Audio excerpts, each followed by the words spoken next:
اعوذ باللہ من الشیطان الرجیم بسم اللہ الرحمن الرحیم وَإِذْ يَعِدُكُمُ اللَّهُ إِحْدَى الطَّائِفَتَيْنِ أَنَّهَا لَكُمْ وَتَوَدُّونَ أَنَّ غَيْرَ ذَاتِ الشَّوْكَةِ تَكُونُ لَكُمْ وَيُرِيدُ اللَّهُ أَن يُحِقَّ الْحَقَّ بِكَلِمَاتِهِ وَيَقْطَعَ دَابِرَ الْكَافِرِينَ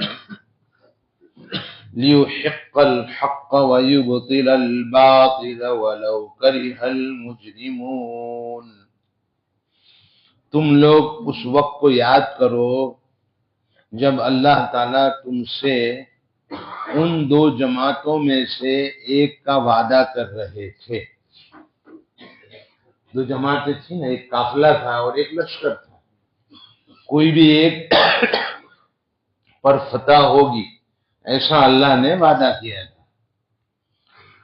تم چاہتے تھے کہ تمہارے ہاتھ غیر مسلح جماعت ہو جاوے، یعنی قافلہ مل جائے، لڑنا نہ پڑے۔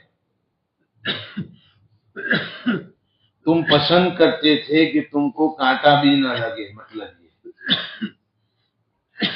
اللہ تعالیٰ ارادہ کر رہے ہیں، چاہ رہے ہیں کہ حق کو حق کر کے دکھاوے اپنے کلاموں میں سے، وَيَقْطَعَ دَابِرَ الْكَافِرِينَ، اور اللہ تعالی کافروں کی بنیاد کو قطع کر دے، یہ چاہتے ہیں۔ منظور تھا اللہ کو کہ اپنے کلام میں سے حق کو حق کر کے دکھاوے اور کافروں کی دبدبے کو ختم کر دے، یہ اللہ کو منظور تھا۔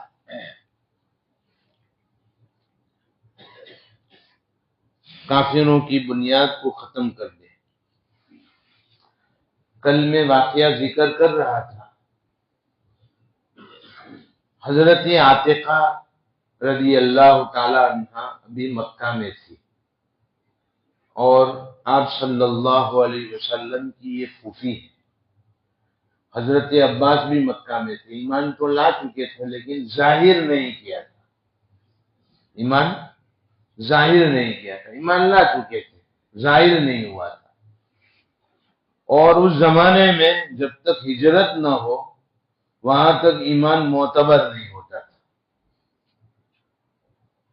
بھلے مکہ میں مومن ہے لیکن ہجرت کرنا ضروری تھا، اس کے بغیر ایمان معتبر نہیں۔ حضرت عاتقہ نے خواب دیکھا۔ خواب کیا دیکھا کہ پہاڑ کے اوپر سے چٹان لڑکی اور ٹوٹی اور اس کے ٹکڑے ٹکڑے ہو کر ہر گھر میں اس کی کنکر پہنچی، یہ خواب دیکھا۔ انہوں نے اپنے بھائی حضرت عباس سے کہا کہ مکہ والوں پر کوئی مصیبت آنے والی ہے، مکہ والوں پر کوئی مصیبت آنے والی ہے، میں نے ایک خواب دیکھا ہے کہ پہاڑ کی چٹان میں سے کنکر اڑ کر ہر گھر میں پہنچی ہیں، اس لیے ہر گھر میں کچھ نہ کچھ ہونے والا ہے۔ حضرت عباس سے کہا اور کہا کہ یہ خواب کسی کو بتانا مت، لیکن حضرت عباس کی دوستی تھی عتبہ سے، عتبہ جو تھا نا اس سے دوستی تھی تو اس کو خواب بتایا۔ اب وہ چل پڑا، اس نے ابو جہل کو کہا، اس نے شور مچایا کہ لو اس خاندان کے مرد تو نبوت کا دعویٰ کرتے ہیں، اب عورتیں بھی دعویٰ کرنے لگی ہیں۔ سمجھا نہیں؟ اتنے میں وہ آدمی ابو سفیان کا گھوڑا دوڑاتے ہوئے، اونٹ دوڑاتے ہوئے آیا اور اس نے کہا کہ تمہارے لشکر کو بچاؤ۔ اب یہ مسلح ہو کر نکلے۔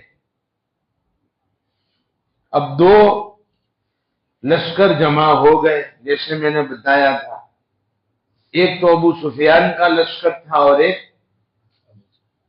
ابو جہل کا لشکر تھا۔ ابو سفیان کا قافلہ کہو اور ابو جہل کا لشکر کہو۔ اللہ نے فرمایا گھر سے نکالا، کما اخرجک ربک من بیتک بالحق، اللہ نے گھر سے نکالا اور کہا دو میں سے کوئی ایک پر فتح ہوگی، دو میں سے کسی ایک پر فتح ہوگی۔ تو یہ اللہ تعالیٰ نے اس آیت میں ذکر کیا ہے کہ تم کو وعدہ کیا تھا کہ دو جماعتوں میں سے ایک پر اللہ تعالیٰ تم کو قدرت دے گا، لیکن تم یہ چاہتے تھے کہ کانٹا نہ لگے، یعنی لڑنا نہ پڑے اور قافلہ ہاتھ میں آ جاوے، یہ تمہارا ارادہ تھا۔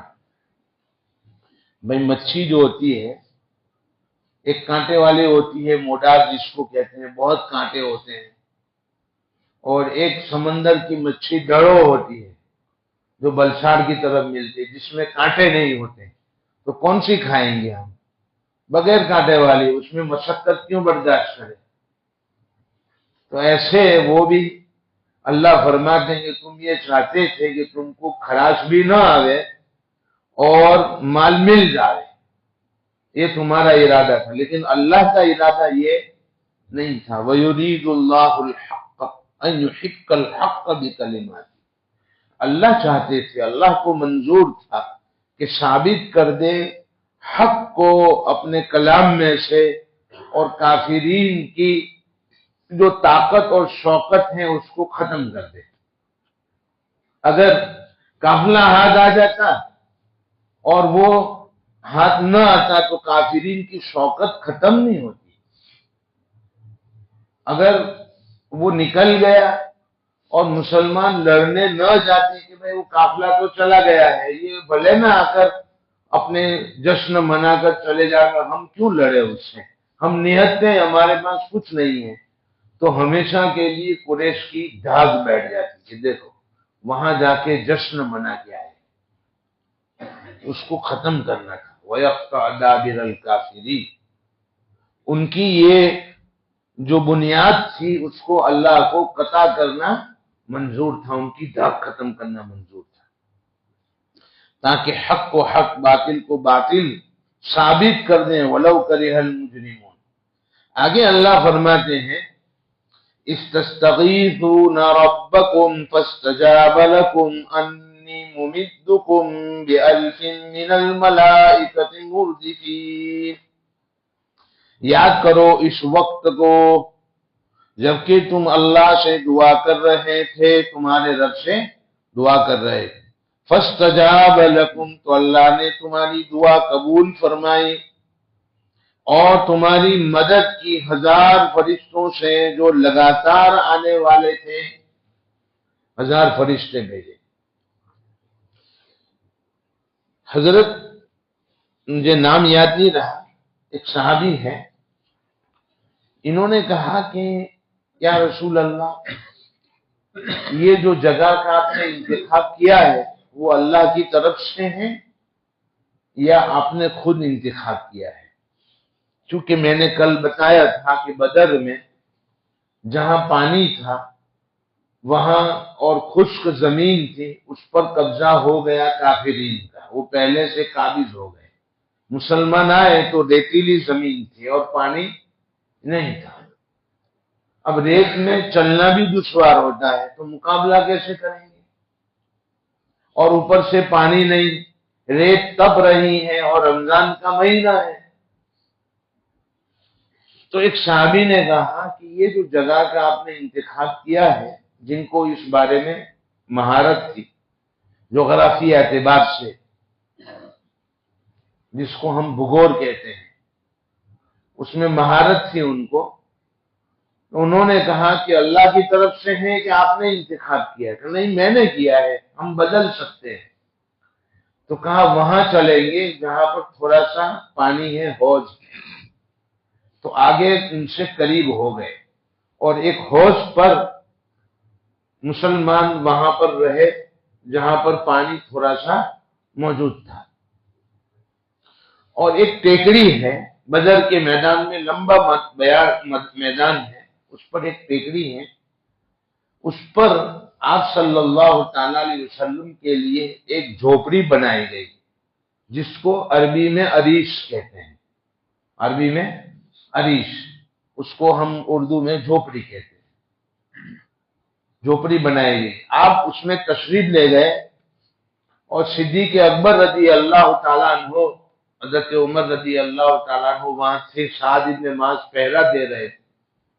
حضرت سعد ابن معاذ نے فرمایا کہ یا رسول اللہ آپ یہاں رہیں اور ایک سواری بھی یہاں پر رکھیں، اگر خدا نخواستہ ہمیں شکست ہوئی تو آپ سواری پر سوار ہو کر کچھ صحابہ کے ساتھ مدینہ جلدی سے داخل ہو سکتے ہیں۔ مدینہ میں بھی صحابہ تھے جو آئے ہوئے نہیں تھے، ہم جانتے ہیں کہ وہ بھی آپ پر جان نچھاور کر دیں گے، اس لیے ایک اٹھنی بھی رکھی اور وہ پہرا دے رہے تھے۔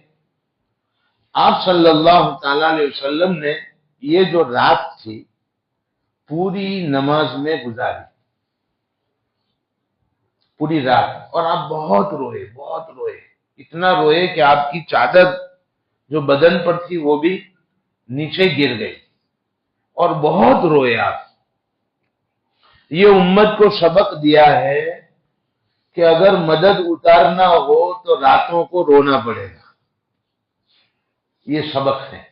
آج امت راتوں کو رونا بھول گئی۔ کہا اگر مدد اللہ کی اتارنا ہو تو اللہ کی طرف راتوں کو متوجہ ہونا پڑے گا۔ اللہ کے نبی صلی اللہ علیہ وسلم ہیں اور پوری رات رو رہے ہیں اور دعا میں یہ کہہ رہے ہیں کہ اللہ یہ مختصر سی جماعت اگر ہلاک ہو گئی تو قیامت تک تیرا نام لینے والا کوئی باقی نہیں رہے گا۔ اور حضرت ابوبکر سے دیکھا نہیں گیا آپ کا رونا، تو پیچھے سے آ کر قولی لے لی اور کہا یا رسول اللہ کیا اللہ نے آپ کو وعدہ نہیں فرمایا ہے؟ یہ ہے نا وعدہ، استستغیثون ربکم فاستجاب لکم، پہلے تھا نا وعدہ، اذ یعدکم اللہ احدی الطائفتین، کہ دو جماعتوں میں سے ایک تمہیں ضرور ملے گی۔ پھر آپ کو یقین نہیں تھا؟ نعوذ باللہ، یقین تھا، لیکن امت کو سبق دینا مقصود تھا کہ اللہ کی مدد اتارنا ہو، فرشتوں کو اتارنا ہو تو تم نماز پڑھ کے اللہ سے مانگو، یہ سبق دینا تھا۔ اور یہ بھی تو کہا تھا کہ دو جماعتوں میں سے ایک کی پر فتح ہوگی تو وہ ایک تو بھاگ گئی، ہو سکتا ہے کہ یہ نہ ہو، وہ ہو گئی فتح، وہ ایک چلی گئی، اس لیے تعین سے تو نہیں کہا تھا۔ اس لیے اللہ کے رسول صلی اللہ تعالی علیہ وسلم پوری رات روتے رہے۔ باقی یقین، صحابہ کا یقین میں آپ کو بتاؤں، حضرت ابو ذر غفاری رضی اللہ تعالیٰ عنہ زاہد صحابی، زاہد جانتے ہو نا، دنیا سے بے خبر، دنیا کی کوئی پرواہ نہیں، بہت زاہد آدمی۔ وہ یہ کہتے تھے، میں واقعہ سناتا ہوں ابھی آپ کو ان کے یقین کا، اس سے پہلے یہ بتا دوں، شام میں تھے اور وہ یہ کہتے تھے کہ ایک دن کا کھانا آدمی کے پاس ہو تو پیسہ گھر میں رکھنا جائز ہی نہیں ہے۔ وہ یہ کہتے تھے آج کا کھانا ہے نا تو اب کل کے لیے پیسہ رکھنا نہیں ہے، صدقہ کر دو، یہ جائز ہی نہیں ہے ورنہ اللہ کا عذاب آئے گا، یہ کہتے تھے۔ اور فقراء مساکین جو تھے وہ ان کے ارد گرد جمع ہو جاتے تھے اور یہ کہتے تھے کہ وہ آیت سناؤ تو یہ کہتے تھے والذین یکنزون الذهب والفضة ولا ينفقونها في سبيل الله فبشرهم بعذاب الیم، جو خزانہ کرتے ہیں، رکھتے ہیں، ان کے لیے دردناک عذاب ہے، وہ سنا دو ان کو۔ وہ کہتے تھے کہ ایک دن سے زائد کا رکھنا خزانہ یہ ہے، اس کو رکھ نہیں سکتے۔ حالانکہ تفسیر یہ نہیں ہے زکات نہ دے اس کے لیے وعید ہے کہ زکات نہ دے اور پھر کھانا کھاتا رہے، اڑاتا رہے پیسے، تو اس کے لیے وعید ہے۔ لیکن وہ یہ کہتے کہ نہیں، رکھنا نہیں، وہ زاہد تھے۔ تو حضرت معاویہ نے پیسے دیے اپنے خادم کو کہ جاؤ جا کر ابو ذر کو دے کر آؤ، ذرا امتحان لیتے ہو کہ وہ کیا کرتے ہیں۔ تو تھیلی پوری سونے کی ان کے پاس بھیجی۔ پھر تھوڑی دیر کے بعد خادم سے کہا کہ مجھے معاویہ سے نجات دلاؤ، کسی دوسرے کو دینا تھا، میں تو آپ کو دے گیا۔ اب وہ سختی کر رہے ہیں کہ لاؤ تھیلی، سمجھ میں آیا؟ تو کہا معاویہ کو کہنا کہ مجھے مہلت دیں، وہ تو میں نے صدقہ کر دیا، وہ میں نے صدقہ کر دیا۔ اب دیکھیں سونا آیا تو انہوں نے اپنے پاس رکھا نہیں، بلکہ پورا کا پورا کیا کر دیا۔ اب ایسا کوئی زاہد ہے، اب کوئی سونا دے جاوے گھر میں تو اپنے رکھیں گے کہ صدقہ کریں گے؟ کہا وہ تو سارا کا سارا صدقہ ہو گیا۔ نبی کریم صلی اللہ علیہ وسلم نے ایک مجلس میں فرمایا کہ میری اس مجلس میں جتنے لوگ ہیں ان میں سے ایک شخص ایسا ہے کہ جو اکیلا رہے گا، اکیلا مرے گا، لیکن ایک جماعت اس کی نماز پڑھے گی۔ کیا کہا؟ اکیلا رہے گا، اکیلا انتقال ہوگا اور ایک جماعت اس کی نماز پڑھے گی۔ حضرت ابو ذر رضی اللہ تعالیٰ عنہ مقام ربضہ میں چلے گئے، جو ایک دیہات، ایک جنگل جیسا ہے، اور جنگل میں اکیلی جھوپڑی بنا کر اپنی بیوی اور ایک بیٹی کے ساتھ وہاں رہنے لگے، شہر سے دور چلے گئے۔ حضرت عثمان رضی اللہ تعالیٰ عنہ کے زمانے میں اب ان کا آخری وقت آیا، جانے لگے۔ بیوی کہنے لگی ایسی جگہ پر آئے ہو جہاں تمہیں کندھا دینے والا بھی کوئی نہیں ہے۔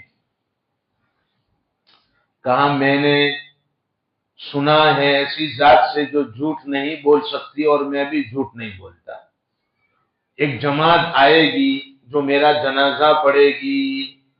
آپ نے فرمایا تھا کہ اس مجلس میں ایک شخص ایسا ہے کہ جو تنہا رہے گا، تنہا مرے گا۔ سب مر گئے، میں ہی باقی ہوں، اس لیے میں ہی وہ شخص ہوں۔ اس لیے کہنے والے نے جھوٹ نہیں کہا اور میں نے جھوٹ نہیں سنا۔ جاؤ راستے پر بیٹھو، کوئی جماعت آوے تو ان کو بلا لاؤ۔ ایک دن ہو گیا کوئی نہیں آیا، دوسرا دن ہو گیا کوئی نہیں آیا۔ اب بیوی روزانہ جاتی ہے، راستے پر بیٹھتی ہے کہ کوئی قافلہ گزرتا ہو تو ان سے کہیں کہ بھائی آؤ، آپ کے بھائی کا آخری وقت ہے۔ تیسرے دن بیوی گئی تو بیٹی کو بلایا اور کہا بکری ذبح کرو، آج مہمان آئیں گے، ان کو کھلاؤ میرے جانے کے بعد۔ چنانچہ بکری ذبح کروائی، کھانا بنوایا، اور ادھر بیوی نے دیکھا کہ غبار اڑتا ہوا نظر آیا تو انہوں نے اپنا دوپٹہ ہلایا تو 20 آدمیوں کا قافلہ آ رہا تھا۔ اس قافلے میں حضرت عبداللہ ابن مسعود رضی اللہ تعالیٰ نے کہا کہ آپ کے بھائی ابو ذر کا انتقال ہو رہا ہے، چلو جنازے کی نماز پڑھو۔ تو حضرت عبداللہ ابن مسعود رونے لگے۔ وہاں پہنچے، انتقال ہو گیا تھا، تدفین ہوئی، اور بلکہ انتقال نہیں ہوا، ابھی زندہ تھے۔ یہ کہا کہ میرا جنازہ وہ پڑھاوے جس نے کبھی حکومت کی نوکری نہ کی ہو، حکومت کی نوکری نہ کی ہو، اس کا پیسہ نہ لیا ہو۔ تو ایک آدمی تھے جنہوں نے کہا کہ میں نے نہیں نوکری کی اور ایک پیسہ میں نے لیا، کہا میرا جنازہ تو پڑھائے گا۔ وہ حکومت کے پیسوں کے اتنے مخالف تھے، سمجھ میں آنے میں۔ حالانکہ عبداللہ ابن مسعود موجود تھے۔ ان کو دفن کیا گیا، جنازے کی نماز پڑھی، ان کو دفن کیا گیا۔ تو بیٹی نے کہا آؤ کھانے کے لیے۔ کہا کب کھانا پکایا؟ کہا ہمارے ابا نے کہا تھا آج مہمان آنے والے ہیں۔ عبداللہ ابن مسعود رونے لگے کہ اپنی سخاوت کو مرنے کے بعد بھی نہیں چھوڑا، سخاوت تھی۔ تو یہ یقین تھا غلام ہوگا تو آپ کو یقین نہیں ہوگا۔ امت کے لیے یہ تو بتایا گیا کہ اگر فرشتوں کی مدد اتارنا ہو تو رونا پڑے گا، راتوں کو اٹھنا پڑے گا، مانگنا پڑے گا تہجد میں، تو اللہ کی مدد اور نصرت آئے گی۔ تو اللہ تعالیٰ اس واقعے کو ذکر کرتے ہیں۔ اللہ نے وعدہ فرمایا کہ میں 1000 فرشتوں سے تمہاری مدد کروں گا۔ ممدکم بألف من الملائکۃ مردفین، 1000 فرشتے آئیں گے۔ ایک فرشتہ کافی تھا، 1000 کیوں؟ جب قوم لوط کی سزا دینے کی باری آئی تو جبرائیل امین علیہ السلام نے پوری بستی کو اپنے ایک پر پر اٹھایا اور اس کو الٹا کر دیا۔ تو یہ 1000 مکھی کے پر ان کو جبرائیل امین علیہ السلام کو اگر سپرد کر دیا جائے تو ان کی کیا حیثیت تھی؟ لیکن اللہ نے تعداد فرشتوں کی بتائی، اور آپ صلی اللہ تعالی علیہ وسلم نے آیت تلاوت فرمائی تھا کہ صحابہ کو اطمینان ہو کہ ہم 313 نہیں ہیں، وہ 1000 ہیں تو 1000 ہمارے فرشتے ہیں۔ اللہ نے فرشتے اتارے۔ وہ ٹیکری جو ہے جس پر نبی کریم صلی اللہ علیہ وسلم نے رات گزاری اور نماز پڑھی، وہاں پر اب مسجد بنا لی ہے، اسی ٹیکری پر مسجد عریش، مسجد عریش، وہاں سے بدر کا میدان نظر آتا ہے پورا۔ اللہ نے توفیق دی تو ہم وہاں گئے اور ہم نے اس بدر کے میدان کی زیارت کی اور اس مسجد کے صحن میں 2 رکعت نماز پڑھی۔ وہ تو بند تھی، وہ تو بند کر دیتے ہیں، کھولتے نہیں، لوگ کہتے ہیں کہ بدعت کریں گے اس لیے وہ کھولتے نہیں، لیکن صحن تھا تو اس میں ہم نے اپنی قصیدہ بچھا کر نماز پڑھ لی۔ اور وہ جو 1000 فرشتے اترے تھے پہاڑ پر، اس کو جبل ملائکہ کہا جاتا ہے۔ کیا کہتے ہیں؟ جبل ملائکہ کہا جاتا ہے، فرشتوں کا پہاڑ جس پر فرشتے اترے تھے۔ اور سفید جو ہیں امامہ باندھے ہوئے تھے، سفید امامہ باندھے ہوئے۔ بدر میں فرشتے اترے تو سفید امامے کے ساتھ، اور حنین میں اترے تو لال سرخ رنگ کے امامے کے ساتھ، الگ الگ امامات۔ اللہ نے فرشتوں کی مدد اتاری۔ جبل ملائکہ جو ہے اس میں آج بھی نور ہے، آج بھی چمک رہا ہے وہ، کیونکہ فرشتہ جس جگہ پر قیام کریں اس جگہ میں نورانیت نہیں ہوگی تو اور کیا ہوگا؟ آج بھی اس میں چمک موجود ہے جبل ملائکہ میں۔ تو فرشتوں کا نزول ہوا تو پہلی مدد اللہ کی یہ آئی کہ اللہ نے 1000 فرشتوں کو اتارا، مردفین، جو لگاتار آئے۔ چنانچہ پہلے ایک ہوا کا جھونکا آیا، ایسے جو ہوتا ہے نا ہوا چلتی ہے گول گول، اس میں ونٹوڑا جس کو کہتے ہیں اپنے گجراتی میں۔ تو صحابہ نے پوچھا زبردست یہ کیا ہے؟ کہا 500 فرشتے تشریف لے آئے۔ پھر دوسرا آیا تو کہا یہ کیا ہے یا رسول اللہ؟ کہا دوسرے 500 آئے۔ سمجھ میں آ گیا؟ چوتھے بارے میں 3000 فرشتوں کا ذکر ہے، 5000 کا بھی ذکر ہے۔ جب نبی کریم صلی اللہ تعالی علیہ وسلم نے اعلان فرمایا تو ایک افواہ پھیلائی گئی۔ ایسے موقع پر افواہیں پھیلائی جاتی ہیں۔ تو افواہ پھیلائی گئی کہ قریش کا ایک بہت بڑا لڑاکو، نام مجھے یاد نہیں رہتا ہے، حافظہ کمزور ہو گیا بولتے بولتے، تو ایک بہت بڑا لڑاکو ہے، وہ لشکر لے کر آ رہا ہے۔ تو مذبذب تھے صحابہ، تو اللہ نے کہا اب 3000 بھیجوں گا، گھبراؤ نہیں، اور تقوی اور ثابت قدم رہو گے اور یکبارگی وہ حملہ کریں گے تو 5000 بھیجوں گا۔ تقوی اور ثابت قدمی میں تو پوری جماعت تھی، تقوی اور ثابت قدمی میں پوری جماعت تھی، کوئی خالی نہیں تھا۔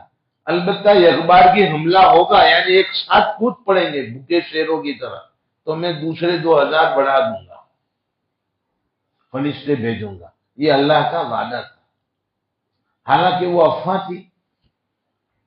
ایک موقع پر حضرت عمر رضی اللہ تعالیٰ عنہ نے ایک لشکر روانہ کیا اور ایک کے بارے میں فرمایا کہ مجھے ان کے بارے میں اندیشہ ہے کہ یہ کہیں منافق نہ ہو، اندیشہ تھا کہ صحیح مسلمان نہ ہو۔ باقی لشکر میں سب کے بارے میں اطمینان ہے، ایک کے بارے میں اطمینان نہیں ہے۔ تو سعد بن ابی وقاص سے اس لشکر کے امام امیر، ان کی طرف نظر کی گئی تو دیکھا ان کو کہ راتوں کو پوری رات نماز میں گزارتے تھے۔ تو اب بتاؤ کہ جو پوری رات نماز میں گزارے ان کے بارے میں حضرت عمر نے وسوسہ ظاہر کیا کہ شاید یہ سچے مسلمان نہ ہو، تو جو جن کے بارے میں یقین تھا ان کی راتیں کیسے گزرتی ہوگی؟ سمجھ میں آ رہی ہے؟ تو یہ 1000 فرشتے آئے اور صحابہ نے ان کا دیدار بھی کیا، دیکھا بھی۔ کیسے دیکھا؟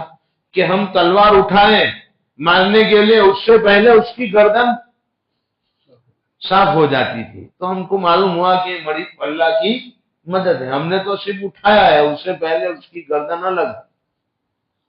اور یہ کہا جاتا ہے کہ لڑنا فرشتوں کو آتا نہیں تھا، تو اللہ سے پوچھا ہم کیسے لڑے؟ تو اللہ نے بتایا کہ اس طرح لڑا جائے گا۔ اب بتاؤ کیسی مدد اللہ کی۔ اور فرمایا کہ فرشتے ہر جنگ میں آئے اور آج بھی آئیں گے، لیکن وہ لڑتے نہیں ہیں، رعب ڈالتے ہیں اور مسلمانوں کے دلوں میں سکون اور اطمینان پیدا کرتے ہیں، لڑتے نہیں۔ بدر کا موقع واحد ہے جس میں فرشتوں نے لڑائی کی ہے، جس میں فرشتوں نے لڑائی کی ہے۔ دیکھو غار ثور میں آپ صلی اللہ تعالی علیہ وسلم کے ساتھ کون تھا؟ حضرت ابو بکر صدیق رضی اللہ تعالی۔ وہ آئے تو آپ نے فرمایا، حضرت صدیق نے کہ یا رسول اللہ ہم تو پکڑے گئے، وہ تو بالکل قریب آ چکے ہیں، وہ جھکتے تو نظر آ جاتے لیکن کوئی جھکا تک نہیں۔ تو اس وقت آپ نے کیا فرمایا؟ لا تحزن ان اللہ معنا، غمگین نہ ہو، ہمارے ساتھ اللہ ہے۔ سمجھ میں آئے گا؟ اور یہی موقع آیا حضرت موسیٰ علیہ السلام پر کہ آگے سمندر تھا، پیچھے فرعون کی فوج تھی، تو اسرائیلیوں نے کہا یا موسیٰ انا لمدرکون، ہم تو پکڑے گئے۔ تو حضرت موسیٰ نے فرمایا کلا ان ربی معی سیہدین، اللہ میرے ساتھ ہے، مجھے راستہ دکھائے گا، یہ نہیں کہا ہمارے ساتھ ہے۔ اس لیے کہا جاتا ہے کہ وہ مدد اللہ کی نبی کے ساتھ تھی، امت کے ساتھ نہیں تھی۔ اور اس امت کے لیے اللہ نے فرمایا معنا، ہمارے ساتھ ہے، نبی نے فرمایا۔ نبی کے ساتھ صرف نہیں، نبی کی امت بھی شریک ہے اس میں، امت کے ساتھ ہے۔ آج بھی فرشتے اترتے ہیں، اگر یہ صفات ہو، یہ چیزیں موجود ہو تو آج بھی فرشتے مدد کے لیے آتے ہیں، اترتے ہیں اور اللہ کی طرف سے رعب ڈالتے ہیں ان کے اوپر، اور اللہ کی مدد شامل حال ہوتی ہے۔ بہرحال فرشتے اترے۔ ایک قبیلہ تھا مکہ میں، مدینہ سے باہر، ان کی دشمنی تھی کافروں کے ساتھ، حالانکہ وہ مسلمانوں کی بھی دوست نہیں تھی، لیکن قریش کے ساتھ ان کی دشمنی تھی۔ تو ان ابو جہل کو تھوڑا سا وسوسہ ہوا کہ ہم آگے بڑھے تو کہیں وہ قبیلہ پیچھے سے ہم کو حملہ نہ کر دیں۔ تو شیطان جو ہے نا، اس قبیلے کے مالک کی شکل میں آ کر ابو جہل سے ملا اور کہنے لگا ہماری طرف سے اطمینان رکھو، کچھ بھی ہوگا نہیں، اور ابو جہل کا ہاتھ پکڑ لیا کہ چلو تمہارے ساتھ مل کر ہم لڑتے ہیں ان کے خلاف۔ تو شیطان ابو جہل کا ہاتھ پکڑے ہوئے تھا، شیطان نے شیطان کا ہاتھ پکڑا، لیکن جب شیطان نے فرشتوں کو اترتے ہوئے دیکھا تو بھاگا۔ وہ کہا بھائی کہاں بھاگتے ہو، تم نے وعدہ کیا میں جو دیکھتا ہوں وہ تمہیں نظر نہیں آتا۔ چنانچہ حضرت عباس بھی پکڑے گئے، قیدی جو تھے نا، تو قیدیوں میں حضرت عباس بھی تھے، ایک چھوٹے سے پشتا قد صحابی، چھوٹے صحابی پشتا قد، یعنی جس کا قد لمبا نہیں تھا۔ حضرت عباس بہت لمبے تھے، حتیٰ کہ گھوڑے پر سوار ہوتے تھے نا تو ان کے پاؤں زمین پر ہوتے تھے، گھوڑے پر سوار ہوتے تھے تو پاؤں زمین پر، اتنے یعنی گھسٹ کر چلتے تھے پاؤں، اتنے لمبے صحابی تھے۔ لیکن وہ چونکہ ابھی کافروں کی طرف سے لڑنے آئے تھے، مجبوراً چلنا پڑا تھا، تو ان کو باندھ کر ایک چھوٹے سے صحابی لا رہے ہیں۔ تو حضرت عباس نے کہا بھتیجے کسی نے باندھ دیا ہے، یعنی فرشتے نے جن کو میں دیکھ رہا تھا۔ تو چھوٹے صحابی کہتا نہیں نہیں کسی نے نہیں باندھا، میں نے باندھا ہے، میں نے باندھا ہے ان کو۔ لیکن حضرت نبی کریم صلی اللہ تعالی وسلم نے چپ رہو، فرشتوں نے باندھا ہے۔ تو فرشتے مدد کے لیے آئے، سمجھ میں آئے۔ تو اللہ تعالیٰ نے اسی کا تذکرہ کیا ہے کہ اس تستغیثون ربکم فاستجاب لکم انی ممدکم بألفنۃ من الملائکۃ مردفین، 1000 فرشتوں کے ذریعے سے آپ کی اللہ تعالیٰ نے مدد فرمائی۔ انشاءاللہ جنگ کا واقعہ جاری ہے، آگے ذکر کریں گے۔ سبحان اللہ و بحمدہ، سبحانک اللہم و بحمدک، ونشہد ان لا الہ الا انت، نستغفرک۔